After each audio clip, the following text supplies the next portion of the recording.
지난주 설교 시간에 제가 우리 송창식 가수의 노래를 잠시 불렀지요.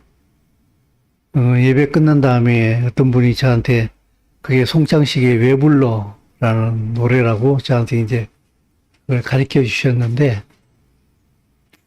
문득 이 한 주간 동안에 그런 생각을 참 많이 했어요. 지난주에 이렇게 그 송창식 씨의 노래를 불러드린 것처럼 정말 마음 없이 부르는 소리는 들리지 않는다. 우리가 삶을 살아가면서 어떤 행동을 취한다 할지라도 사실은 거기에 마음이 온전히 쏟아지지 않을 때에 행동은 할 수 있을지 모르겠습니다만은 그 행동의 그 내용과 그리고 그 행동의 그 뭐라고 표현을 할까? 질이라고 얘기해야 되나? 퀄리티? 이거는 굉장히 많은 차이가 난다 생각이 들어요. 그래서 제가 자꾸만 제 마음속에 그런 이렇게 분열되어진 마음이 있는 것 같아요. 제 속에도. 그래서 주님 앞에 늘 제가 기도할 때에 거의 따라오는 기도가 이거예요. 저에게 진심이 있게 하시고 진실이 있게 하시고 저에게 진정이 있게 해 주십시오. 당신을 향한 그 모든 당신을 향한 액션 속에 그러한 것들이 빠지지 않을 수 있도록 저를 도와주십시오라는 기도를 제가 자주 하게 되더라고. 그러니까 제 속에서도 그런 분열을 자꾸 느끼는 것 같아요. 목회자로서 어떤 행동을 하기는 하는데 거기에 진심이 담겨져 있지 않은, 진실함이 부족한, 뭔가 함량이 부족한 듯한 그런 의미에서 이렇게 보게 되면요, 이렇게 일제강점기 시대 때에 독립운동을 하기 위해 가지고 자기 모든 것을 다 포기해버리고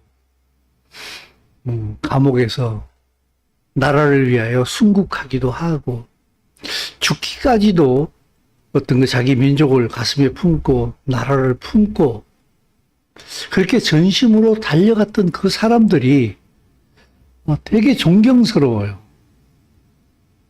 그 모든 사람들이 그들 가운데 그리스도인이 상당히 많이 있긴 했습니다만은 또 상당수는 그리스도인들이 아니었거든요.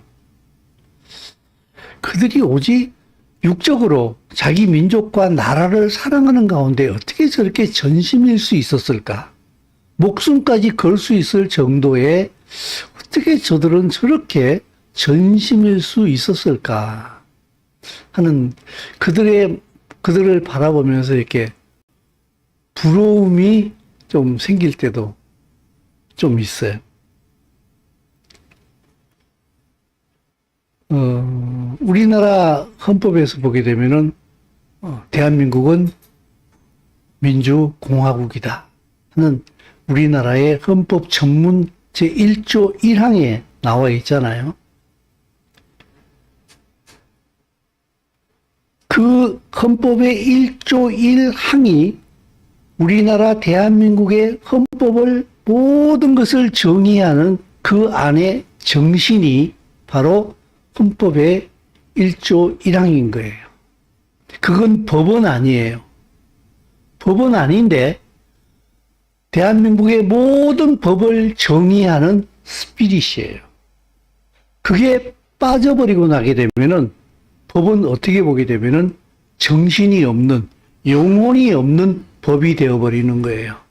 제가 아까 금방 말씀드린 것처럼 우리가 신앙적으로 이러저러한 행동들을 한다 할지라도 그 안에 하나님과의 진정한 관계 속에서 우러나오는 행위가 아닐 때에는 행위는 행위이되 그 행위의 의미가 상실되어져 버리는 그런 부분이 너무나 많이 있다는 것이죠.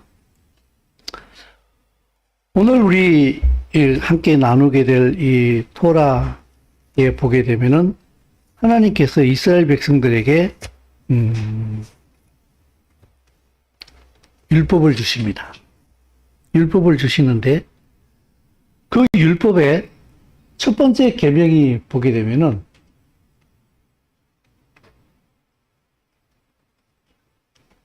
자, 제가 조금 나누어 놨는데 이게 우리 현재 기독교의 10계명이에요. 제1계명이 다른 신을 섬기지 말라. 여기서 쭉 나와서 탐내지 말라까지. 가톨릭은 우리하고 조금 달라요. 2계명, 신의 형상을 만들지 말라는 계명이 없어요, 여기는. 왜냐하면요, 가톨릭은 우상천지잖아요. 마리아상, 바울상부터 시작을 해가지고, 그죠? 상을 너무 많이 만들어 놨어요. 그래서 그걸 스스로 어기고 있기 때문에 그게 마음에 찔려가지고 아예 신의 형상을 만들지 말라는 계명을 빼버렸어요, 여기를. 그리고 나중에 요 밑에 가가지고, 내 이웃 것을 탐내지 말라고 하는 10번째 계명을 2개로 쪼개놨어요. 이웃의 재물을 탐내지 말라, 내 이웃의 아내를 탐내지 말라. 이렇게. 같은 계명인데 2개로 쪼개놨어요. 자, 이게 원래 성경이 말하고 있는 10계명이에요. 근데 우리 기독교조차도 그리고 카톨릭조차도 보게 되면은 성경에서 말하고 있는 나는 너를 애굽 땅 종되었던 집에서 인도해낸 여호와 하나님이다 라고 하는 이 전문을 삭제시켜 버렸어요. 그리고 나 외에 다른 신을 두지 말라라는 것을 갖다가 첫 번째 계명으로 올려놨어요. 다 똑같이.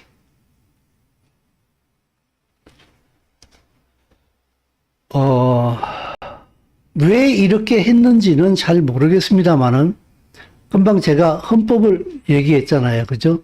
이것은 우리나라 헌법에서 제1조 1항을 제외시켜버린 거나 마찬가지야. 대한민국은 민주공화국이다라고 하는 그 법을 정의하는 정신을 삭제시켜버린 거나 마찬가지예요.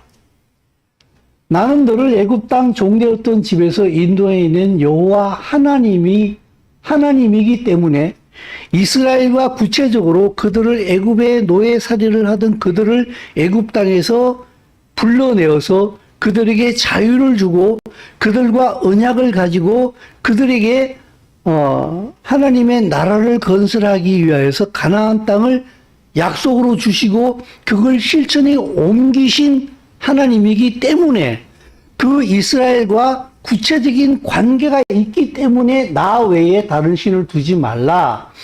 하나님의 이름을 망령되이 일컫지 말고 안식 지키고 부모를 공경하고 살인, 간음, 도둑질하지 말고 내 이웃에 대하여 거짓 증거하지 말고 내 이웃의 집을 탐내지 말라고 하는 계명을 주실 수가 있는 거예요. 요 1항이 있기 때문에. 근데 기독교나 카톨릭이나 이 1항을 삭제시켜 버렸어요.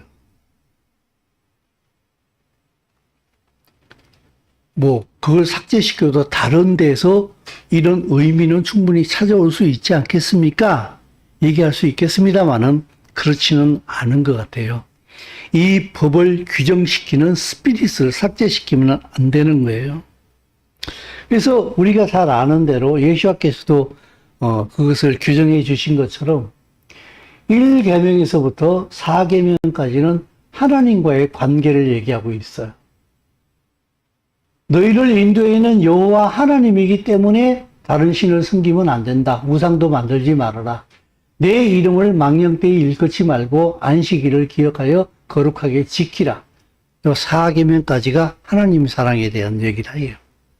그 다음에 내 부모를 공경하고 살인, 간음, 도둑질하지 말고 내 이웃에 대한 계명. 이 나머지 6계명이 사람 사랑하는 데 대한 계명이에요. 그래서요, 사실은 하나님께서 이스라엘 백성들에게 이 십계명을 주실 때에 이 계명은 하나님을 사랑하고 사람을 사랑할 때에 이 계명이 사실은 의미가 있고 이 계명을 지킬 수가 있는 거예요. 이들이 바로 제사장이 가능한 거예요. 그래서 다음 말씀을 보게 되면은, 자, 보십시오. 우리 출애굽기 19장 4절에서 6절까지 말씀입니다. 요거는 재개시켜 놓고서, 자, 큰 글자만 한번 읽어보겠습니다. 내가 애굽 사람에게 어떻게 행하였음과 내가 어떻게 독수리 날개로 너희를 업어 내게로 인도하였음을 너희가 보았느니라. 세계가 다 내게 속하였나니 네가 내 말을 잘 듣고 내 언약을 지키면 너희는 모든 민족 중에서 내 소유가 되겠고 너희가 내게 대하여 제사장 나라가 되며 거룩한 백성이 되리라. 너는 이 말을 이스라엘 자손에게 전하였으니라. 아멘. 여기에서 보게 되면요, 이제 하나님께서 십계명을 주시기 바로 직전의 장면이에요. 거기에서 보게 되면은 출애굽기 19장 4절 말씀에도 내가 애굽 사람에게 어떻게 행하였음과 내가 어떻게 독수리 날개로 너희를 업어 내게로 인도하였음을 너희가 보았느니라. 이게 십계명의 사실은 첫 계명과도 같은 거예요. 나는 너희를 애굽 땅 종되었던 집에서 인도하여 낸 너희의 하나님이다. 내가 애굽 사람에게 어떻게 행했고 내가 너희를 어떻게 내게로 인도하였는지를 너희가 다 보았다. 그러므로 너희는 내 백성이고 나와 관계가 있는 것이다. 그러므로 너희는 내가 너희에게 하는 이 말씀을 다 지켜야 된다. 그렇게 될 때에 너희는 모든 민족 중에서 내 소유가 되고 하나님과 하나가 되는 거예요. 6절에서는 너희가 내게 대하여 제사장 나라가 되며 거룩한 백성이 되리라. 거룩한 백성이 되는 것은 세상 사람들과 구별되어지는 거예요. 그런데 세상 사람과 세상 나라와 하나님께서 이스라엘을 구별시킨 이유는 나중에 예수와께서 십자가에 죽으시고 부활하신 이후에 일어날 일이긴 합니다만은 결국 이들을 구별시켜 놓은 이유는 이 세상 나라들 가운데 이스라엘과 연합되어진 자들과 함께 거룩한 하나님의 나라를 만들기 위한 초석인 거예요. 열방과 하나를 만들기 위하여서 결국에는 따로 분리시켜 놓은 거예요. 그러니까 분리를 위한 분리가 아니라 거룩을 위한 거룩이 아니라 결국에는 이방과 하나로 연합해가지고 모두를 하나님 앞에 거룩하게 만들기 위한 선조치로 이스라엘을 첫 번째로 거룩한 백성을 만들어 놓으신 거예요. 그런데 이스라엘은 사실은 이 부분에 있어서 실패했습니까? 성공했습니까? 실패해요. 실패하잖아요. 그죠? 그래서 그들은 하나님 앞에 범죄함으로 실패하게 되죠. 그래서 바벨론 포로로 잡혀가게 되고 결국에는 나라가 없어지는 지경까지 이르게 되잖아요. 그죠? 근데 그것이 하나님께서 이스라엘을 버렸다는 의미가 아니에요. 그들을 징벌하시는 거예요. 그것을 통해서 오히려 그들을 더 거룩하게 만들려고 하시는 하나님의 작업이었어요. 그래서 그들을 버린 것이 아니라 그들을 결국에는 회복시켜 놓으실 거예요. 그래서 이 말씀을 주실 때에 나중에 이루어질 일이긴 합니다만은 에스겔서에서 나오는 내용들이 보게 되면은 내가 여기다가 같이 삽입을 시켜놨어요. 출애굽기에서 세계가 다 내게 속하여 있느니 너희가 내 말을 잘 듣고 내 언약을 지키면 너희는 모든 민족 중에서 내 소유가 되고 제사장 나라가 되고 거룩한 백성이 된다고 했는데 이들은 실패한다고요. 하나님 앞에 이걸 순종하지 아니함으로. 근데 그들이 순종하지 아니함으로 인하여서 순종하지 못함으로 인하여서 그들을 하나님께서 버리셨느냐? 그렇지 않다. 오히려 그들을 다시금 순종하는 자리로, 자발적으로 순종할 수 있는 자리로 그들을 회복시켜 놓으실 것을 말씀하고 계시는 거예요. 그게 구약성경 에스겔서에서 나오는 말씀인데, 에스겔 11장 19절에서 20절과 그 뒤에 36절에 나오는 말씀을 같이 한번 읽어보겠습니다. 자, 시작. 내가 그들에게 한 마음을 주고 그 속에 새 영을 주며 그 몸에서 돌 같은 마음을 제거하고 살처럼 부드러운 마음을 주어 내 율례를 따르며 내 규례를 지켜 행하게 하리니 그들은 내 백성이 되고 나는 그들의 하나님이 되리라. 자, 내가 너희를 여러 나라 가운데서 인도하여 내고 그런 민족 가운데서 모아 데리고 고국 땅에 들어가서 많은 물을 너희에게 뿌려서 너희로 정결하게 하되 또 너희 모든 더러운 것에서와 모든 우상 숭배에서 너희를 정결하게 할 것이며 또 새 영을 너희 속에 두고 새 마음을 너희에게 주되 너희 육신에서 굳은 마음을 제거하고 부드러운 마음을 줄 것이며 또 내 영을 너희 속에 두어 너희로 내 율례를 행하게 하리니 너희가 내 규례를 지켜 행할지라. 아멘. 자, 이게 바로 그 말씀이에요. 세계가 다 내게 속하였으니까 너희가 내 말을 잘 듣고 언약을 지키면은 너희 모든 민족 중에서 내 소유가 된다 그랬어요. 실패했다 그랬어요? 성공했다 그랬어요?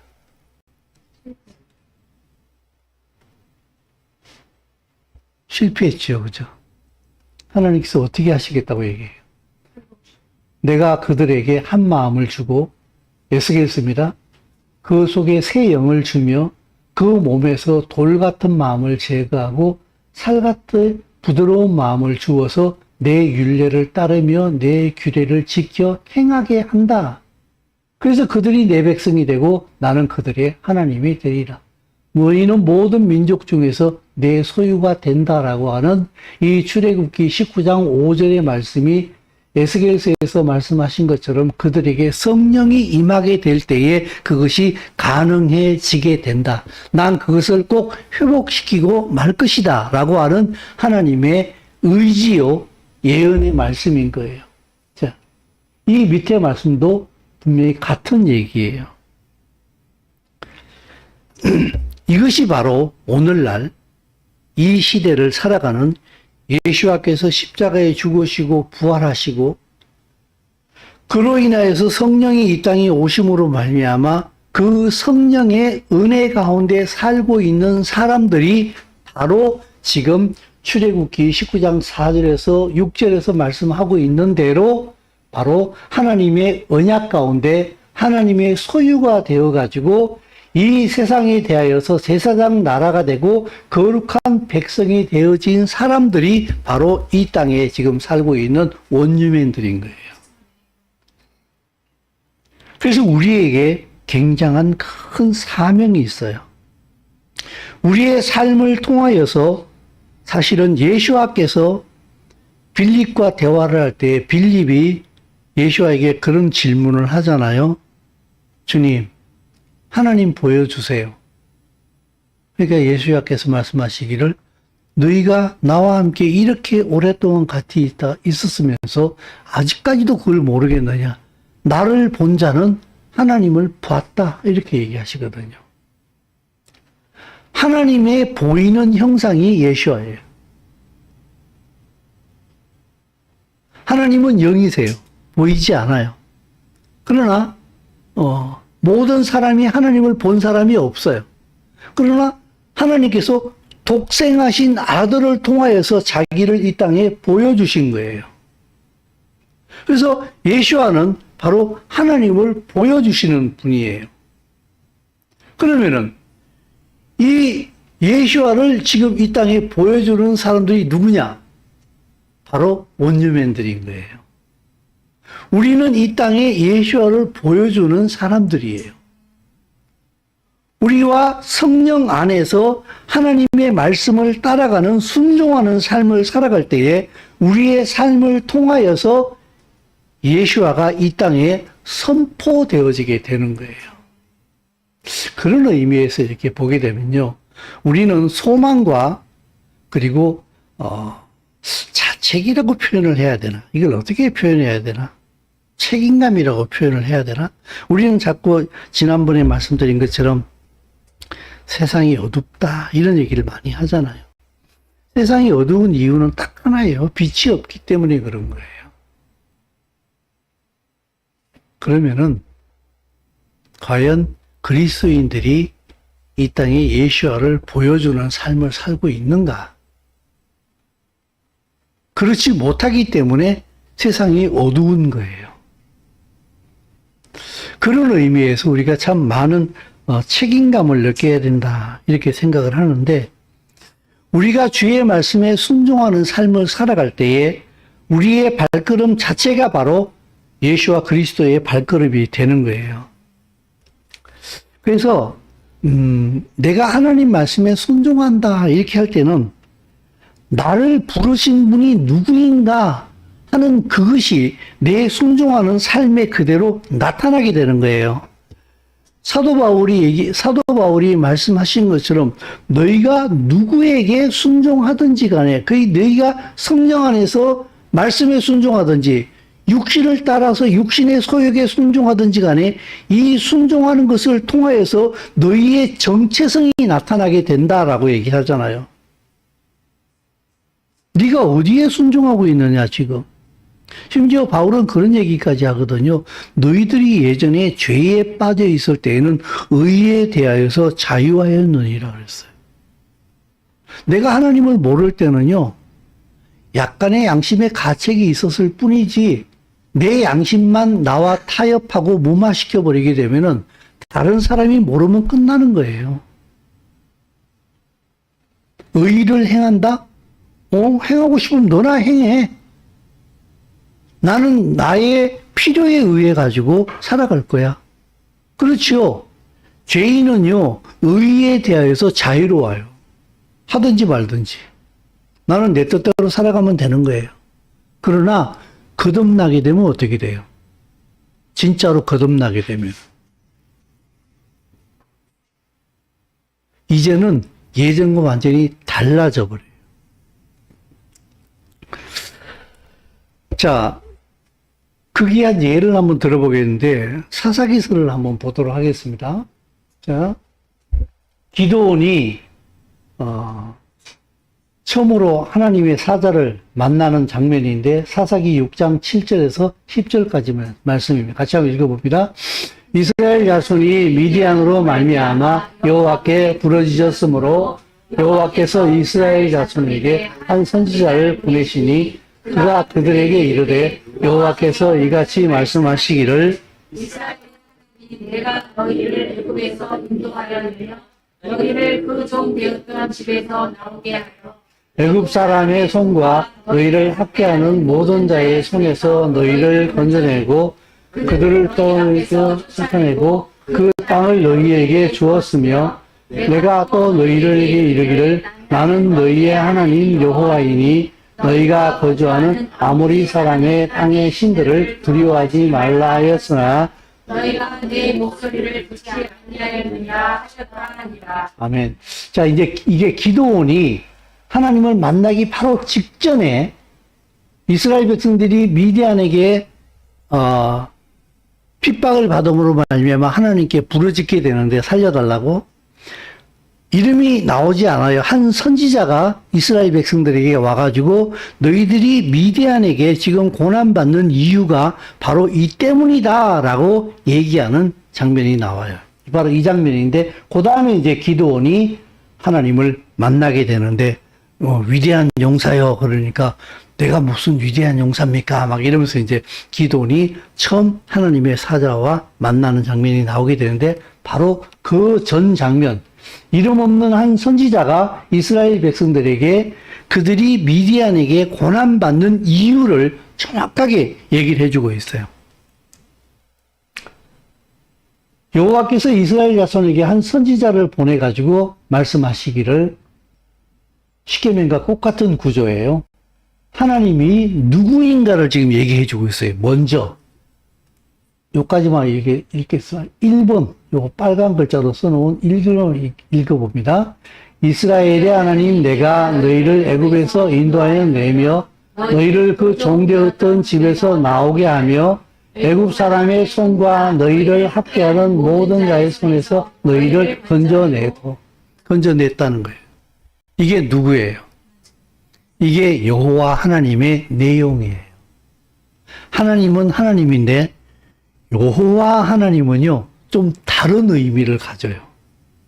그들과 언약을 맺으시고 그 언약을 반드시 성취시키시는 하나님이 여호와예요.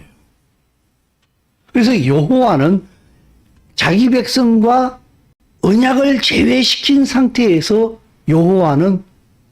여호와라고 하는 이름이 설명이 되게 어려워요.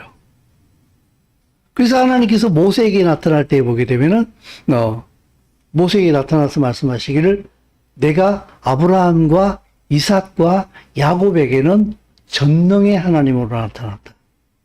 여호와로 나타나지 않았다. 이렇게 말씀하시잖아요. 그죠? 근데 그들에게 언약을 안 맺은 건 아니었잖아요. 그죠? 근데 그 언약을 실행시키는 구체적인 그 종합적인 일을 하시는 게 바로 모세로부터 시작되어지는 거예요. 그때부터. 이게 여호와의 이름의 의미예요. 그 애굽의 종되었던 집에서 내가 너희를 건져냈다. 종되었던 집에서 건져냈으니까 이제 그들은 종이 아니에요. 자유인이에요. 그죠? 근데 여러분, 이걸 우리에게 한번 적용시켜 봅시다. 자유인이 된다는 것은요, 내 마음대로 산다는 것을 의미하지 않습니다. 노예는요, 선택의, 이 자유가 없어요. 애굽에서 그들은 절대로 선택의 자유가 없었어요. 집권자가 시키는 대로 살아야 했어요.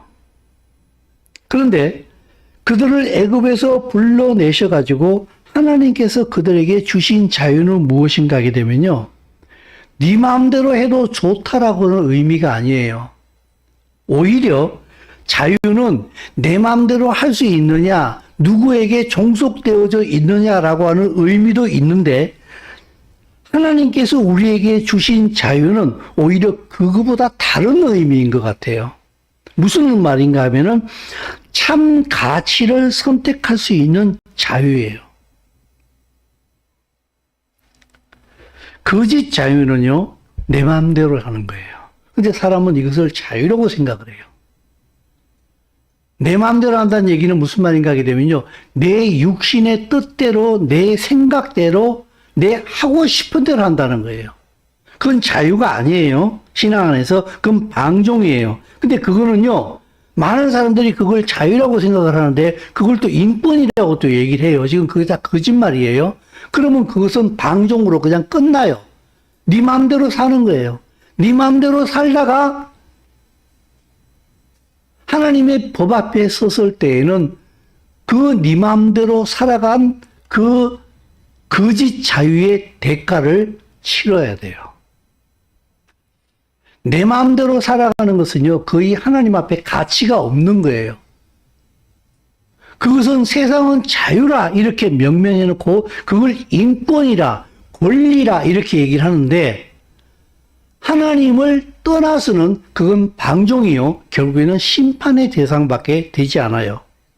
왜냐하면요, 모든 가치의 근본이신 하나님의 말씀과 상관이 없기 때문에 그 자유는 아무런 가치가 없어요.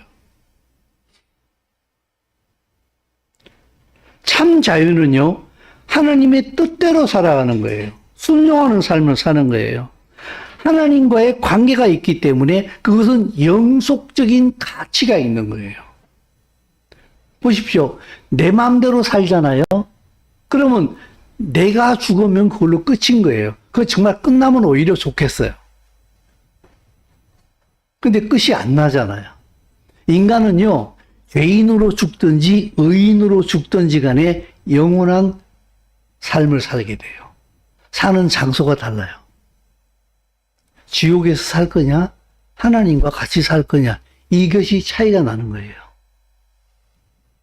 죄를 지어서 영, 혼, 육이 싹 사라져버리면 어떻게 돼요? 한 번 사는 세상 화끈하게 내 마음대로 살고 끝내버리자. 이것도 가능한 거예요. 근데 그게 안 된다니까. 지옥에는 그 어떤 것도 죽지 않아요. 거기도 영생을 누려요. 지옥에서 영생을 누리는 게 너무 고통이죠, 그게. 참 자유는요, 하나님의 뜻대로 순종 가운데 사는 거예요. 그래서 하나님과의 영속적인 가치를 공유하게 되는 거예요. 그래서 저는 자유는 뭐냐라고 얘기를 하면은, 자유는 네 마음대로 한다는 것의 의미가 아니라 진정한 가치를 가진 것을 선택할 줄 아는 자유가 바로 진짜 자유다. 네 마음대로 하고 싶은 것을 네 마음대로 하는 것은 자유가 아니다. 그럼 방종이다.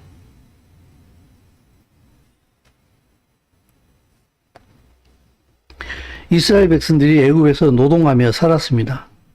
근데요, 그들은 노동을 안 하면은 거기서 생존을 할 수가 없어요.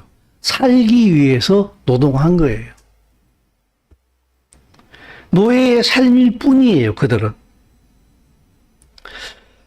여호와 하나님께서 그 세상, 애굽에서 이스라엘 백성을 이끌어내시고 우리를 애굽에서 세상에서부터 이끌어내셨잖아요. 이건요, 영원한 가치로의 초대인 거예요. 영원한 가치가 있는 일에 나와 같이 가자.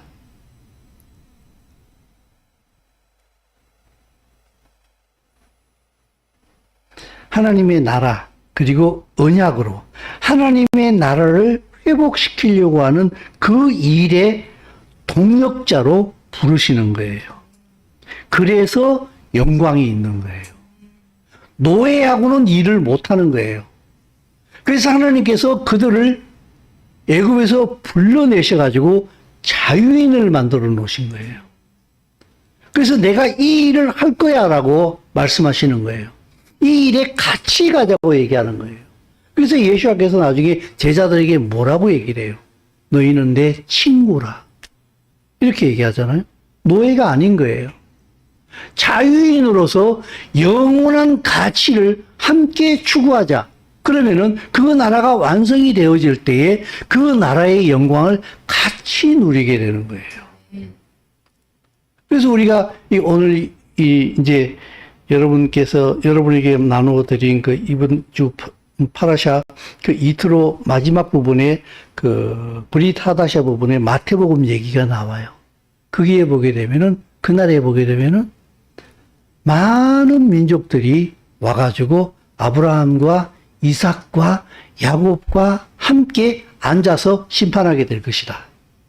그때에 나라의 원 백성은 쫓겨나서 슬피 울며 이를 갈게, 어두운 데 쫓겨나서 울며 이를 갈게 될 것이다. 이렇게 얘기를 하고 있어요. 아브라함과 이삭과 야곱과 함께 우리는 그 심판의 자리에 서게 될 거예요. 이들이 누구인가 하게 되면요, 하나님께서 우리에게 주신 그 자유로 영원한 가치를 선택하고 그 영원한 가치의 삶을 순종으로 기꺼이 살아낸 사람들을 얘기하는 거예요. 그게 바로 우리들이라고요.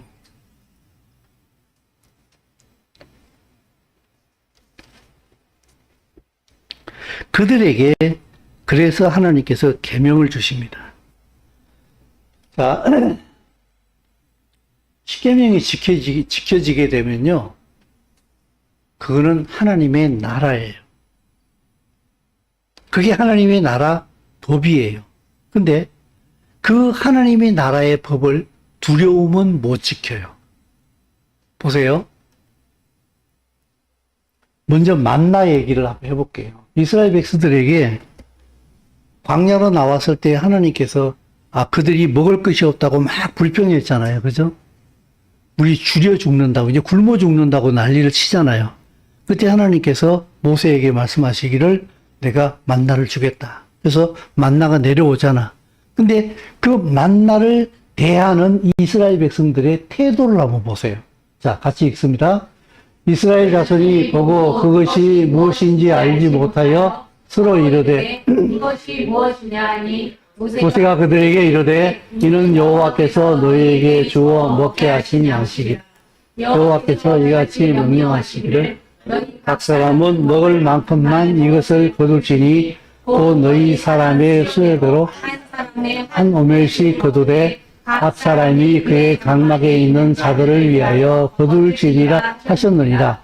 이스라엘 자손이 그같이 하였으니 그 거두무시 많기도 하고 적기도 하나 오멜로 되어 본즉 많이 거둔 자도 남음이 없고 적게 거둔 자도 부족함이 없이 각 사람은 먹을 만큼만 거두었더라. 모세가 그들에게 이르기를 아침까지 명령을 남겨두지 말라 하였으나 그들이 모세에게 순종하지 아니하고 더러는 아침까지 두었더니 벌레가 생기고 냄새가 난지라. 모세가 그들에게 노하더라. 아멘. 여러분, 우리가 삶을 살아가면서 언제 가장 큰 두려움을 느낍니까? 생존의 문제가 걸렸을 때에 제일 두려움을 느끼는 거예요. 그죠? 내 생존이 더 이상 어렵겠구나. 그래서 많은 사람들이 우리나라의 많은 직장인들, 아버지들이 관용구처럼 하는 얘기가 있잖아. 다 먹고 살려고 하니까 어쩔 수 없다. 목구멍이 포도청이다. 먹고 살아야 되잖아. 이 말이면은 대부분 다 그의 모든 행위가 정당화되어져요. 그리고 심지어 범죄 가운데서도 보게 되면 생계형 범죄라는 게 있어요. 그죠? 먹고 살려고 하다 보니까 너무 어렵다 보니까 어쩔 수 없이 햇반 몇 개 훔쳤다. 그죠? 생계형 범죄에 대해서는 비교적 많이 관대하잖아요. 왜 그런가? 내 목숨이 더 이상 부지하기 어렵다고 느낄 때에 우리는 굉장히 많은 두려움을 느껴요. 하나님께서 만나를 주셨잖아요. 여러분 가만 생각해 보세요. 먹을 게 하늘에서 쏟아진다고 한번 생각해요. 아침에 눈 떴더니 먹을 게 텐트 앞에 가득 쌓여 있어요. 일면 어떻게 보면요. 냉장고도 필요 없어요. 저장할 필요도 없어요. 이거. 갖다가 그냥 먹으면 돼요. 삶든지 굽든지 볶든지 해가지고. 그죠?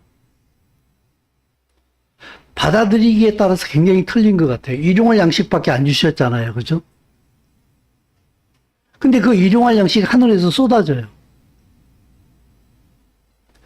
그 하나님을 완전히 신뢰하게 될 때 이건 너무나 신기하고 재밌고 정말 너무너무 은혜가 넘치는 거예요. 근데 하나님을 신뢰하지 못한다. 이 변덕쟁이 하나님이 내일은 안 주실지도 몰라. 이 하나님을 신뢰하지 못할 때는 우리가 어떻게 해야 되겠어요? 이스라엘 백성들이 어떻게 할 것 같습니까? 남겨야지요. 저장해야지요. 그죠? 그래서 어떤 분이 그러더라고.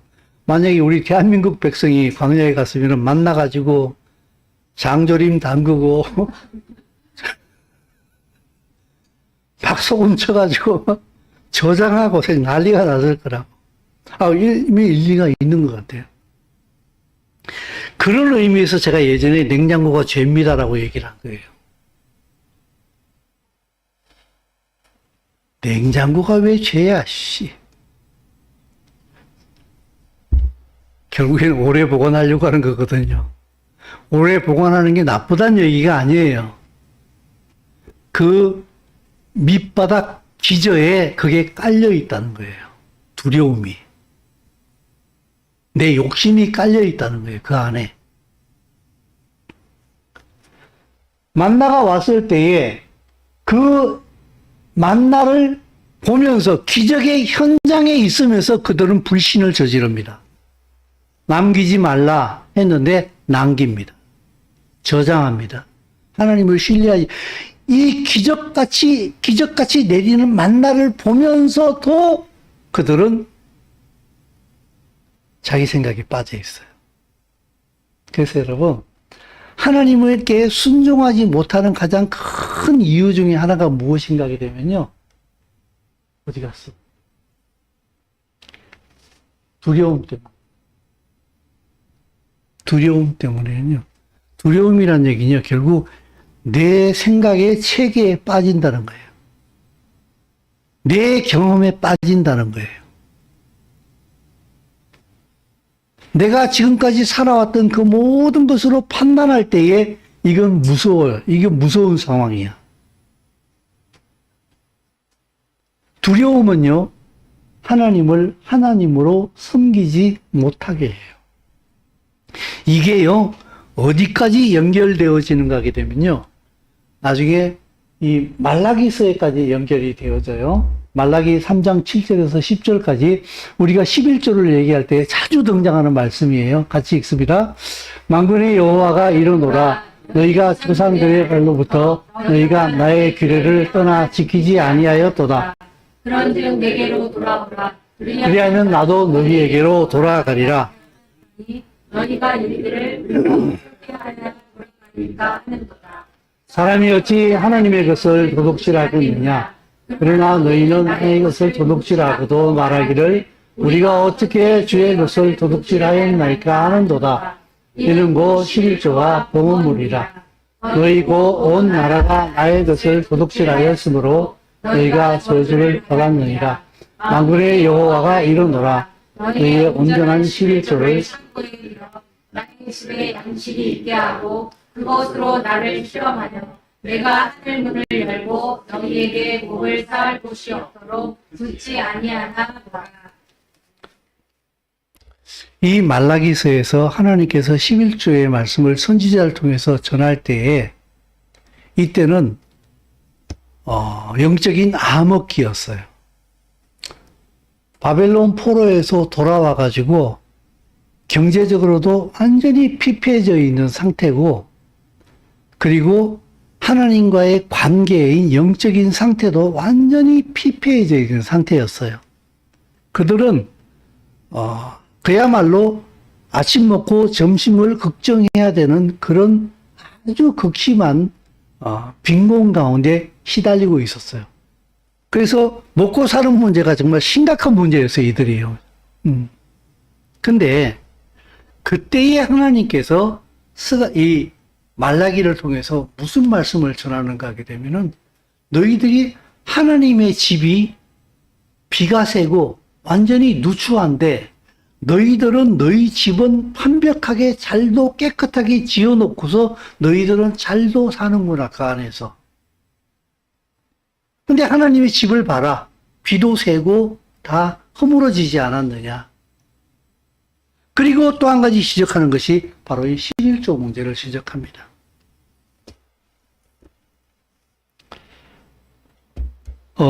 예수와 그리스도께서 이 땅에 오신 이후에 이제 율법은 폐지되었다. 따라서 11조도 폐지되었다라는 얘기들을 우리는 되게 많이 합니다.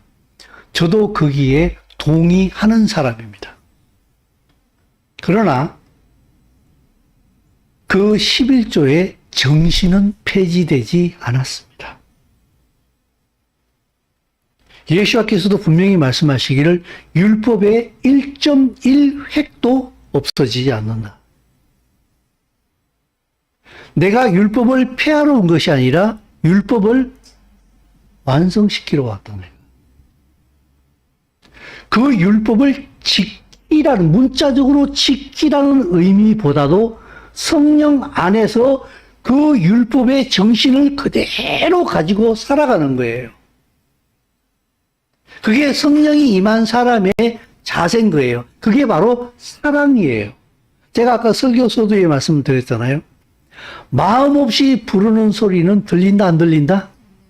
안 들린다. 행동은 하되 그 행동에 마음이 실리지 않으면은 그 행동은 의미를 상실해 버리는 것이다. 11조 폐지됐어. 나 안 해. 그게 뭘 의미하는 줄 아세요? 하나님을 향한 사랑이 없다. 주를 신뢰하지 않는다. 하나님을 믿지 않는다. 이 얘기랑 똑같은 얘기예요.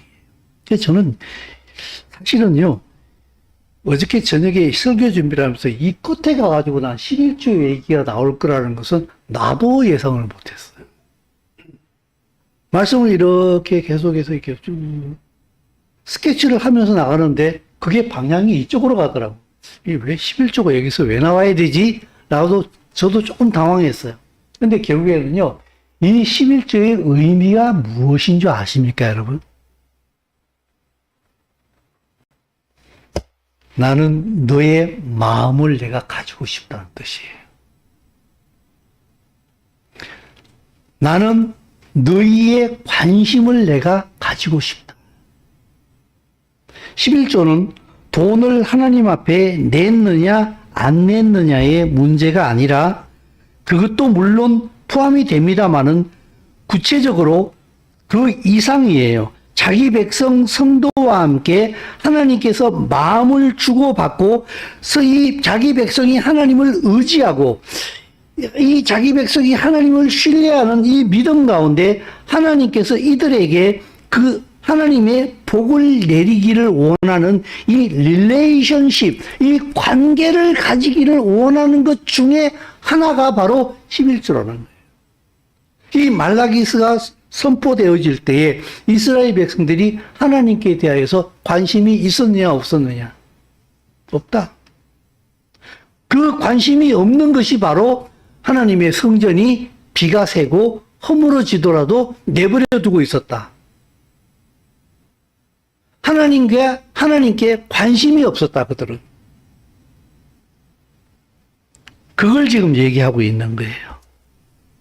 그래서 이렇게 말하기를, 만군의 여호와가 이르노라, 너희 조상들의 날로부터 너희가 나의 규례를 떠나 지키지 않았다 그랬어요. 그리고 말씀하시기를 내게로 돌아오라, 그러면 나도 너희에게 돌아갈게 했더니 너희가 말하기를, 그럼 우리가 어떻게 돌아가야 할까요? 하나님이 사람이 어찌 하나님의 것을 도둑질하겠느냐? 그러나 너희는 나의 것을 도둑질하고도 말하기를 우리가 어떻게 주의 것을 도둑질하였나이까 하는도다. 이런 거 11조와 동음물이라. 너희가 온 나라가 나의 것을 도둑질했기 때문에 너희가 저주를 받았다, 얘기를 하고 있어요.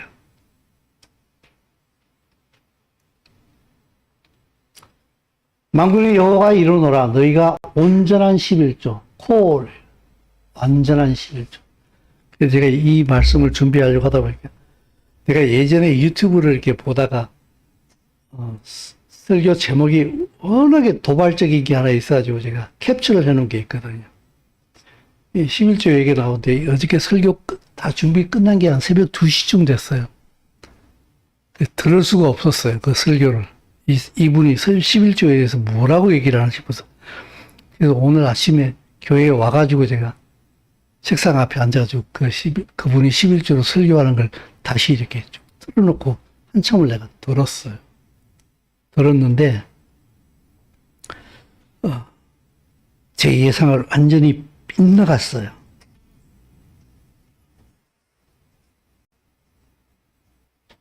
정말 중요한 것은요, 11조가 내 소득의 10분의 1을 하나님 앞에 드리느냐 안 드리느냐, 이것도 굉장히 중요한 거예요. 중요한데 금방 말씀드린 것은 진짜의 의미는 네가 하나님을 진실로 신뢰하느냐 신뢰하지 않느냐 하는, 이게 가장 중요한 문제라는 거예요. 이 11조 안에 네가 10분의 1의 소득을 나한테 바쳤냐 안 바쳤어? 됐어. 이 의미가 아니라 네가 나를 신뢰하느냐 신뢰하지 않느냐, 너의 주권자가 하나님이냐 아니냐, 그걸 인정하느냐 인정하지 않느냐. 만나가, 아까 그 광야에서 만나가 내렸을 때에 모세는 분명히 저장하지 말라 그랬어요. 쌓아두지 말라, 남기지 말라 그랬잖아요. 그들은 남기고 쌓으려고 했잖아요. 그죠? 그게 왜 그래요? 하나님을 신뢰하지 못한 거 아니에요? 안 내릴 때에 내가 그때 저장해뒀던 것을 꺼내야 되겠다. 그래서 내 삶을 내가 책임지고 내가 계획하려고 하는 거 아니에요. 그죠? 이게 꼭 같은 얘기인 거예요. 11조 얘기도.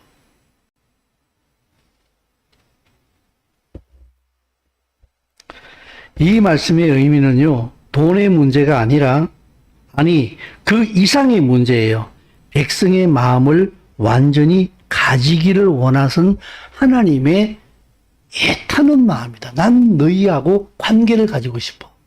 그래서 너희가 나를 신뢰하고 너희가 나를 신뢰하는 가운데 나의 풍성함을 너희에게 그대로 또한 주고 싶어. 그래서 너희들은 나의 풍성함을 너희들이 누리기를 원하는 거야. 근데 너희들은 나를 그렇게 신뢰하지 않아. 나를 떠나버렸어. 우리가 언제 떠났지요? 내가 어떻게 돌아가야 돼요? 그 돌아가는 방법을 11조와 봉헌물이라고 딱 제시를 하고 있어요.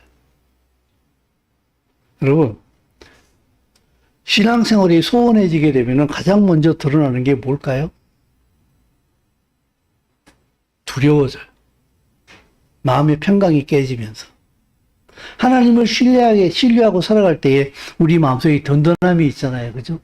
근데 이 신앙이 허물어지기 시작을 할 때 어떻게 되는가 하게 되면 두려워져요. 두려우면 어떻게 돼요? 사람이 자기도 모르게 어떤 위험이 다가오게 되면 육신적으로 이렇게 자기 보호 본능이 오그리잖아요. 이거와 마찬가지로 우리의 삶이 오그라들어요. 그게 두려움 때문이에요. 그죠? 두려움이 오면 어떻게 돼요? 쌓아요. 붙들려고 그래요. 그게 바로 하나님 앞에 이런 식으로 나타난다는 거예요.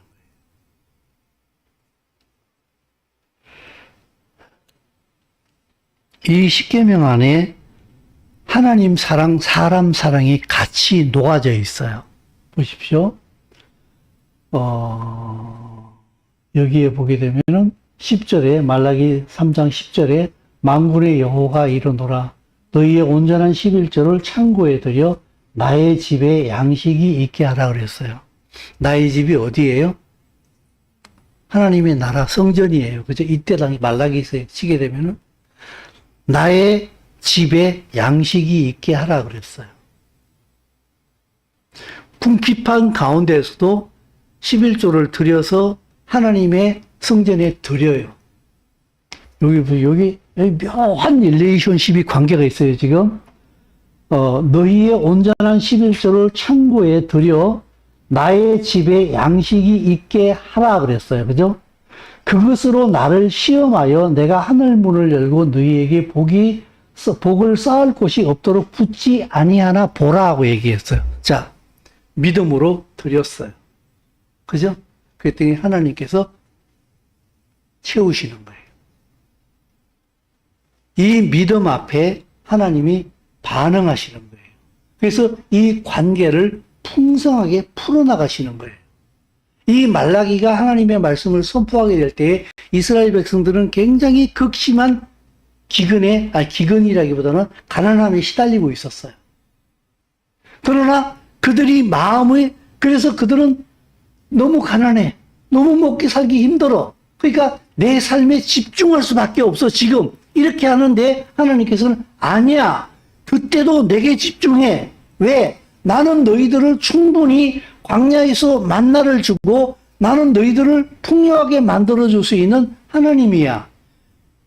이렇게 해서 믿음 가운데 너희가 믿음으로 내게 나아올 때에 나는 그것을 통하여서 너희에게 하나님의 하나님 되심을 보여줄 거야. 이걸 말씀하시는 거예요.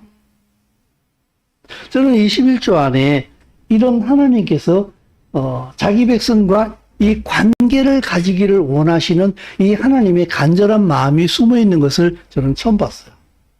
저는 그래서 단순히 그냥 11조를 10분의 1을 바쳐. 그럼 하나님이 주실 거야. 이 차원으로만 생각을 했는데 오히려 사람에게 비는 하나님의 모습을 봤다고요. 내게 좀 나아와. 이 11조는 단순히 11조가 아니라 네 마음을 나는 원해. 나는 너의 관심을 가지기를 원해. 나는 네가 내게 와서 나와 같이 연합되기를 원해. 그 말씀을 하시는 거예요. 그래서 그들이 믿음으로 그렇게 11조를 가지고 하나님 앞에 나왔을 때에 내가 여기 있다고 그들에게 응답하시는 것이 그들에게 복이 쌓을 수 없도록 붙는 하나님으로 그들에게 나타나신다는 뜻이에요. 여기에 복이 있어요. 그러면은 결국 헌금하라는 얘기지요. 예, 맞습니다. 근데 아니에요. 헌금하라는 얘기죠? 예, 맞습니다. 근데 아니에요. 목사님 지금 말장난하세요? 지금 뭐 하세요? 그래요, 이게. 하나님 말씀이 풀기에 따라서 묘하게 그런 식으로 가더라고, 보니까요. 헌금은요, 하면 되지요? 아니요. 차라리 하지 마세요. 그 헌금은요, 송창식의 노래랑 똑같아요. 마음 없이 드리는 헌금은 안 받아. 안 받아. 내는 만큼 손해예요. 하나님이 안 받으시니까.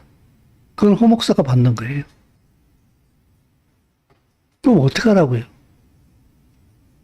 당신의 마음을 하나님께 쏟으라고요.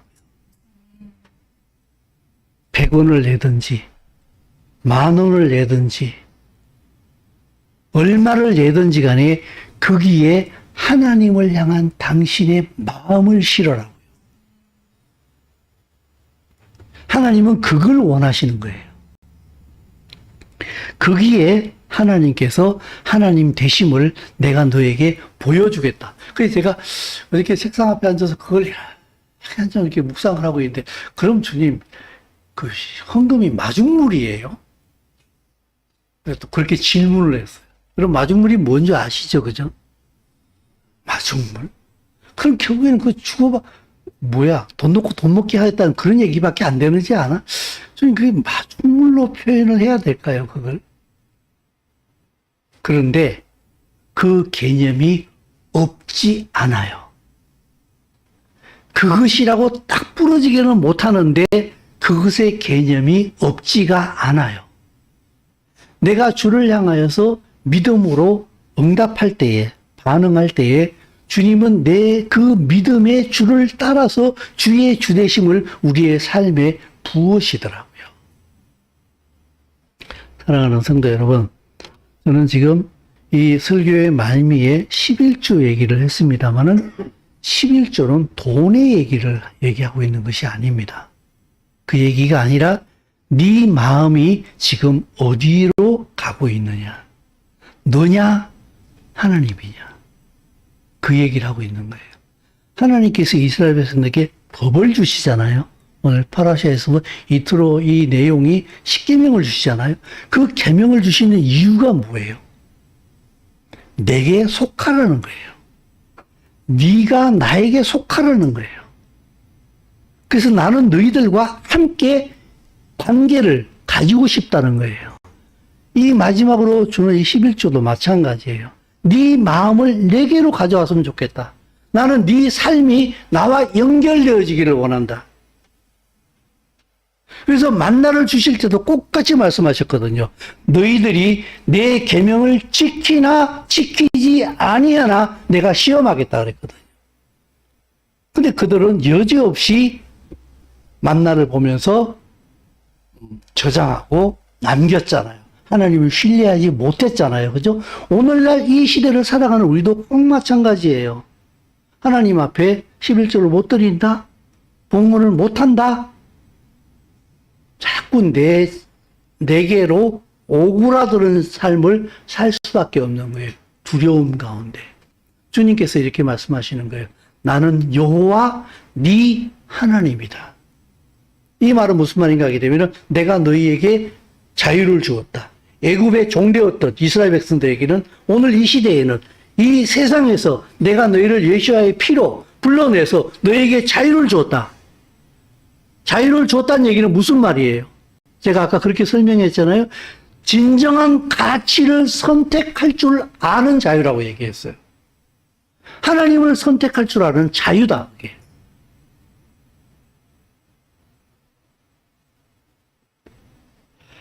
여러분의 마음을 주를 향해 돌리십시오.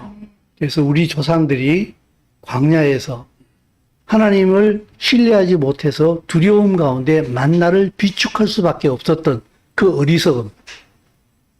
우리의 조상들이 삶이 어렵다는 이유로 인하여서 주님 앞에 11조를 드리지 못하고 봉헌물을 드리지 못하고 자기중심적으로 돌아섰던 그 어리석은 실수가 오늘 이 시대에 우리에게 반복되어지지 않기를 원합니다. 주를 향하여서 믿음으로 행할 수 있는, 그래서 주의 풍성하심을 이 땅에서 누리고 풀어낼 줄 아는 주의 백성들이 될 수 있기를 간절히 소원합니다. 같이 기도하겠습니다. 주님, 우리 조상 이스라엘 백성들이 광야에서 만나를 비축하고 말라기 시대에 이스라엘 백성들이 주님 앞에 인색하게 살았던 자기 두려움 가운데 빠졌던 그 어리석음들을 이 시대에 저희들이 다시 또 범하지 않기를 원합니다. 주의 풍성하심을 우리에게 늘 풀어주기를 원하시는 줄로 믿사오니 믿음으로 주 앞에 나아가게 하여 주시옵시고 우리의 마음이 주를 향하게 하여 주심으로 주의 풍성하심을 누리며 풀어낼 수 있는 주의 백성의 삶이 되게 하여 주시옵소서. 예수님 이름으로 기도드리옵나이다. 아멘. 우리 찬송 드리겠습니다.